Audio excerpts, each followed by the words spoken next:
Alhamdulillah, pada malam hari ini kita memasuki Ramadan yang keempat. Tentunya tidak henti-hentinya kita berdoa kepada Allah Subhanahu wa taala, Rabbana taqabbal minna salatana wa siyamana wa ruku'ana wa sujudana wa tadarru'ana wa tamim taqsirna ya Allah ya Rabbal alamin. Dan tentunya juga kita selalu berdoa, ya. Salah satu doa yang dianjurkan untuk sering kita dawamkan, kita baca selama bulan Ramadan ini, yaitu adalah Allahumma innaka afuwun tuhibbul afwa fa'fu anna. Atas sendirian, Allahumma innaka afuwun tuhibbul afwa fa'fu anni ya karim. Ya, kita basahi lidah kita, ya. Tidak hanya dibaca ketika selesai sholat tarawih saja, ya, tapi di sholat 5 waktu kita isi dengan membaca doa Allahumma innaka afuwun tuhibbul afwa fa'fu anni ya karim. Jamaah rahimakumullah, adik-adik, anak-anak sekalian, pada kesempatan malam hari ini, kultum malam hari ini, saya akan membahas tentang tokoh, ya. Salah satu tokoh yang merupakan sahabat daripada Rasulullah SAW. Siapakah beliau? Beliau dikenal sebagai Saifullah. Ada yang namanya Saiful sini? Ya, ada yang nama Saiful? Ya, namanya digelari dengan Saifullah, ya, pedang Allah yang terhunus. Kenapa? Beliau ketika memimpin perang tidak pernah kalah, selalu menang dalam berperang. Beliau ahli strategi dan jago berantem. Dari kecil, ya, beliau berlatih. Kalau sekarang istilahnya berlatih pencak silat, ya enggak? Dan tidak melakukan hal-hal yang lain. Berlatih berkuda, berperang, sehingga ketika datang dakwah Islamiyah, beliau pun akhirnya masuk Islam meskipun setelah bertempur terlebih dahulu dengan Rasulullah SAW melalui perang Uhud. Ayo, siapakah beliau? Ada yang tahu? Ya, yaitu Khalid bin Walid. Nah, malam hari ini kita mencoba meneladani, ya, meneladani sosok beliau. Nah, beliau lahir di tahun 585 Masehi. Rasulullah SAW lahir pada tahun 565. Berarti selisih 10 tahun dari umur Rasulullah. Nah, beliau, ya, Khalid bin Walid ini ketika Rasulullah SAW hijrah, ya, awalnya beliau adalah salah satu dari orang-orang yang memusuhi dakwah Rasulullah, selalu memerangi, ya. Bahkan ketika terjadi perang Uhud, Khalid bin Walid menjadi panglima perangnya. Dan ketika itu apa yang terjadi ketika perang Uhud? Ya, Rasulullah menempatkan para sahabatnya, ada pasukan pemanah di bukit Uhud. Kata Nabi, jangan turun dari bukit Uhud ini pasukan pemanah. Apapun yang terjadi jangan turun. Kenapa? Karena setelah pasukan pemanah akan menyerang musuh dari atas.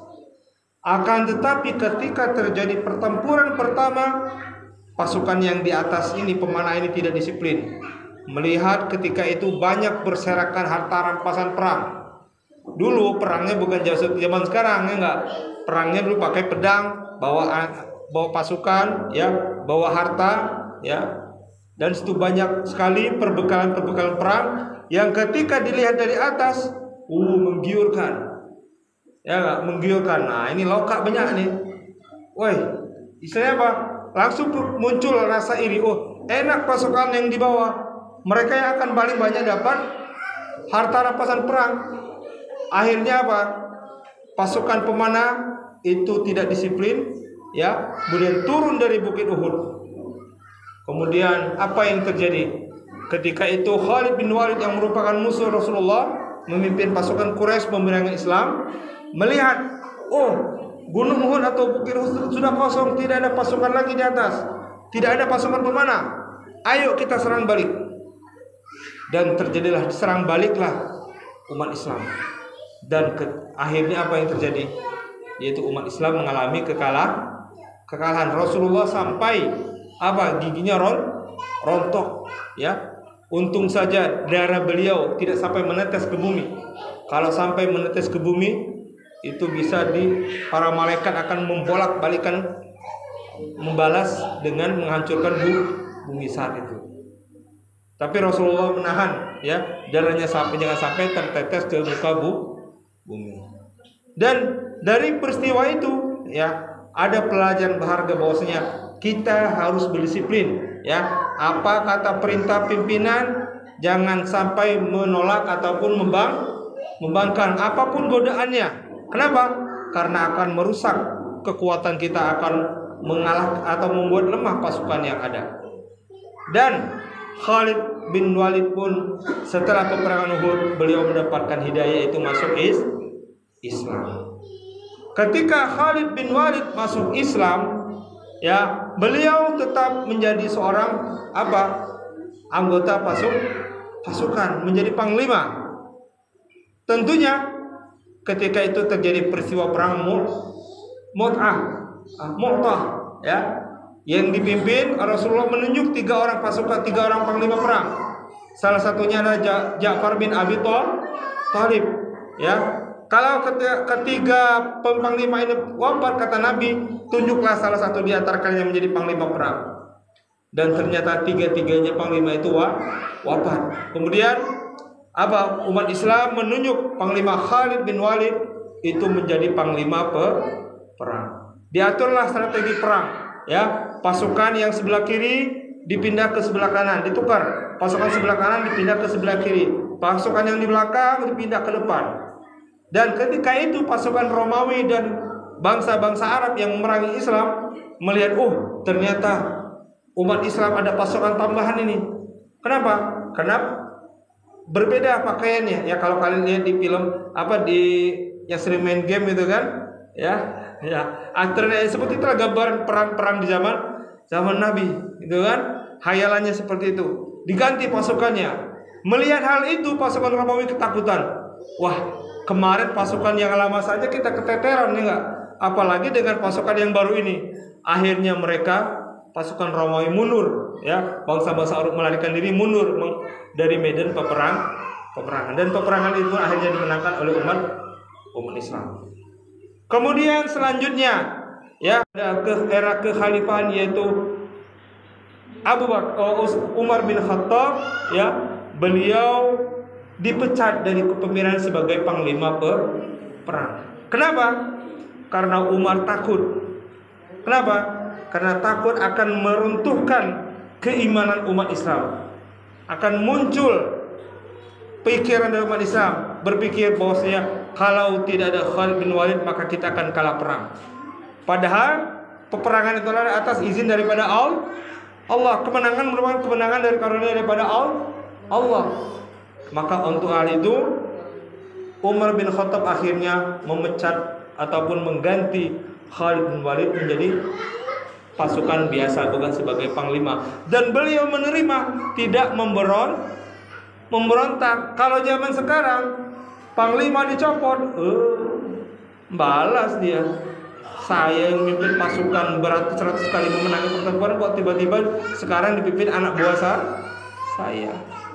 Nah, disinilah banyak sekali pelajaran yang dapat kita ambil daripada, ya, hikmah yang dapat kita ambil dari sosok Khalid bin Walid adalah yang pertama, yaitu tidak selamanya musuh Islam akan menjadi musuh selamanya. Tentunya di sini bagaimana hidayah Allah, rahmat Allah menaungi dari sosok Khalid bin Walid. Setelah perang Uhud, beliau masuk Islam dan menjadi pembela Islam, berjuang bersama Rasulullah, menjadi menjadi panglima perang, ya, yang menggantikan ketika 3 orang sahabat gugur mati syahid dalam peperangan di perang Mu'tah. Kemudian yang kedua, bahwasanya pentingnya di sini keikhlasan dalam berjuang, bukan embel-embel karena ketenaran atau popularitas. Di sinilah sosok keikhlasan perjuangan dari sosok Khalid bin Walid dalam membela Islam. bukan karena jabatan untuk mendapatkan gelar panglima ataupun orang hebat di mata para sahabat lainnya. Dan yang ketiga, yaitu pentingnya fokus dalam perjuangan, fokus keahlian. Dari kecil Khalid bin Walid dilatih untuk menjadi seorang panglima, menjadi seorang pendekar. Maka pesan bagi anak-anak muda, Anda anak-anak muda, mulailah gali potensi apa yang Anda minati dari sekarang, sehingga Anda akan fokus mengembangkan potensi Anda, diri Anda dalam mencapai cita-cita, tentunya menjadi bagian daripada pembela ajaran-ajaran Islam dan menjadi sosok khairun nasi anfa'uhum linnas. Demikian yang dapat kami sampaikan. Tentunya lebih dan kurang saya mohon maaf. Billahi taufiq wal hidayah. Wassalamualaikum warahmatullahi wabarakatuh.